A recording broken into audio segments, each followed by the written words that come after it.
Welcome to another episode of the New 151 Spotlight.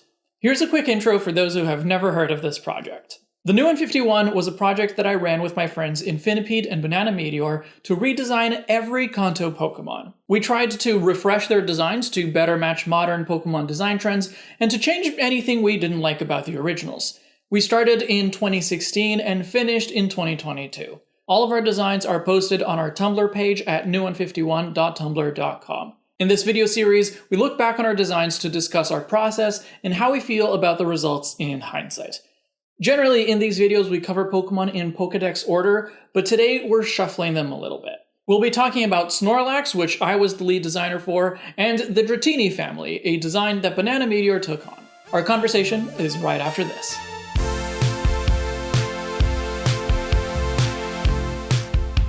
I quite like the original Snorlax. It's just, as with many Generation 1 Pokemon, it's just really simple and plain compared to modern Pokemon, in particular in the use of color. So if you look at like Gigantamax Snorlax, for example, it just has a lot more colors to it, even though the concept for it is pretty much the same. It just has some plants growing on it now.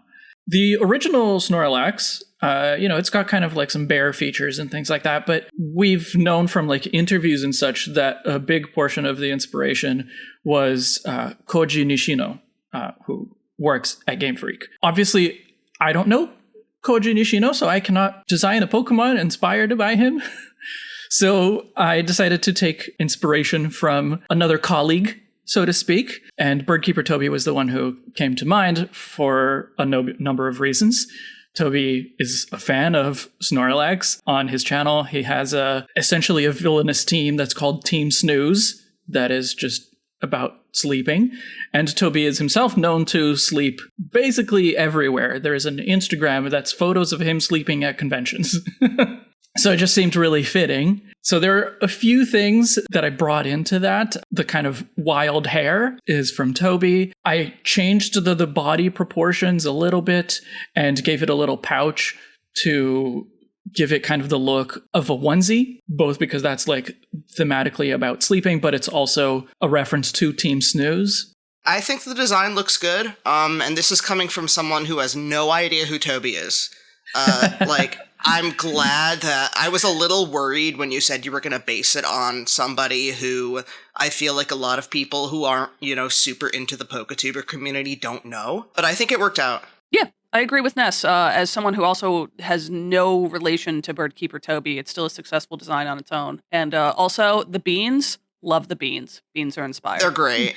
I love the beans. No, that's good because, I don't know much about Koji Nishino either, right? And I don't need to know much about him in order to like Snorlax. And we also had a little bit of inspiration from Totoro for the body shape. And it got a little neck pillow. I'm pretty sure I did not have the neck pillow in my original concept. I'm pretty sure that was something that was... I can't remember now if it was suggested by one of you or if it was someone in chat, but it was definitely something that came up during the stream.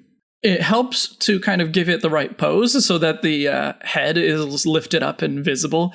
And that was something that I was struggling when trying to draw Snorlax, just kind of finding what kind of pose is going to give us a good enough view of the whole design while also seeming natural. And so the neck pillow helped with that. And it also helped to add even more color. And I do really like that. But the neck pillow as a design element feels a little bit tacked on now. I'm really happy with Snorlax as a whole, but the neck pillow, there's positives and negatives to it. And I wish I'd found a different solution. I know that you're generally not a fan of clothes on Pokemon, and I think that the neck pillow kind of falls into that category. That being said, I don't mind it as much as you do. I kind of think it's cute, but I understand that you might view it as extraneous if you were really trying to simplify what you were going for. I think it looks pretty natural in the sort of way that a lot of Pokemon have protrusions that aren't quite clothing, like Weasel and Floatzel have their, floaties. I think it looks fine. Maybe if you wanted to, you could have, put similar markings on the body to make it look a little less extraneous. All right. So, next up is the Dratini line. The big thing I wanted to change about the Dratini line is the general level of cohesion. And I think this is something that a lot of fans do not like. But Dragonair and Dragonite do not look like the same Pokemon line to me. They both do look dragon type, but I think the just total shift in color and body shape threw a lot of people off. And it's not really like a Magikarp Gyarados situation where it more thematically makes sense. There's nothing in the lore that would lead that to be a thing.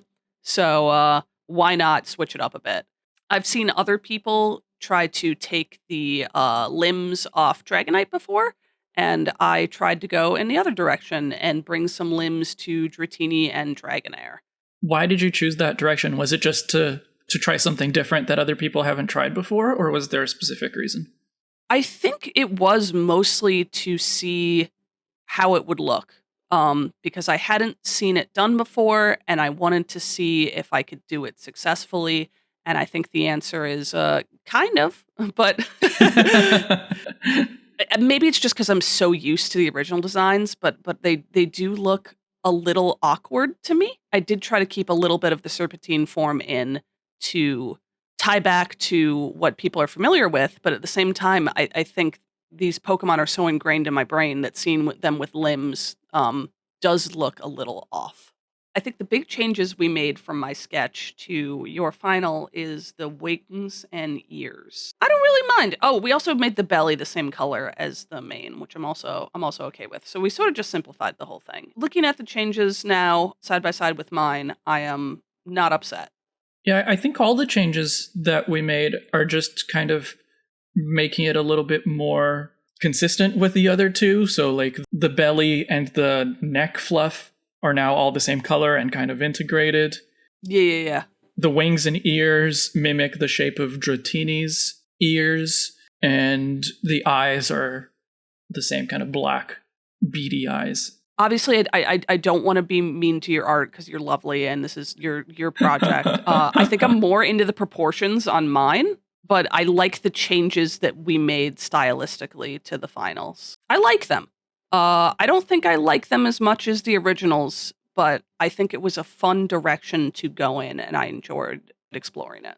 I like the colors. I really like your Sugimori style shading, and I liked the colors that you picked a lot. I think even you were able to add some more cohesion to the purple and dark blue between Dragonite and Dragonair. I like your Dragonair and Dratini better than the originals. Well, and your Dragonite, but I think everything looks more cohesive with the legs. I love the fur ruff.